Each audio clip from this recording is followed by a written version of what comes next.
Hello everyone, Coach Dave here. We're at Circuit of Americas, also known as COTA, track based in Austin, Texas.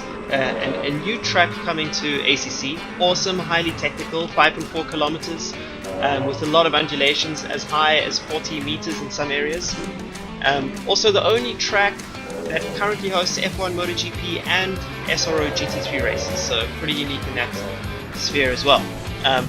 But anyway, very technical, so I'm going to give you a short track guide just to point out some areas that you need to look out for to help you learn this new track that's coming to ACC. So we're going to be approaching turn 1, uphill corner, 40 meters as we said, in altitude let's say, and you can brake a little bit later than normal because you can use the gradient to help you stop the car. The key thing though is to, when you get over the crest at the apex, is to make sure that you've got your rotation done as soon as possible, because if you get on the power too early, you're going to understeer off the exit curbs and you're probably going to get track limits and so on. As you go through here, easy flat through this section, but then we're going to approach super technical high speed area, very similar to Silverstone in its approach.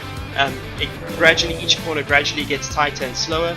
First corner is high speed, careful track limits through there, braking for the second part, and then braking and downshifting again for the third part depending on the car you're in. You want to hold it nice and tight through this long right-hander, because it's actually the next left-hander that is more important. So staying to the right, through the right-hander, sacrificing a little bit of speed to make this part easier, because if you go too fast through here, you're going to compromise this next right-hander as well. So the whole of Sector 1 is all about connecting corners and getting the right sequencing. Sequences are the most important part of learning this track, learning how do you compromise one corner for the next.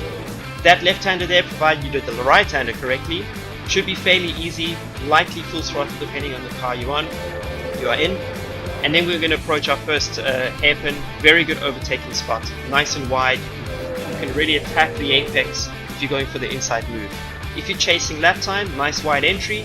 Again, get your rotation done before the apex so that when you get on the power, you reach 100% throttle for this long straight as soon as possible. That's the key thing. We want to get to 100% power as soon as we can.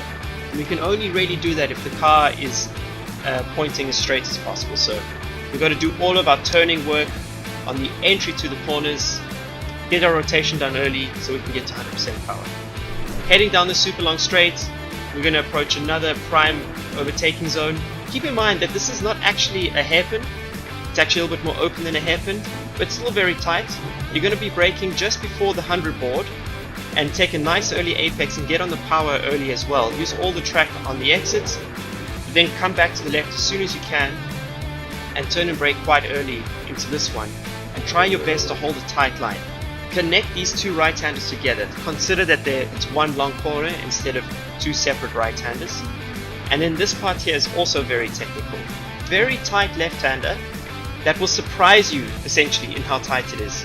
And depending on the car that you have, if you have an understeering car, you want to take a nice tight line and really get the steering engaged as soon as you can.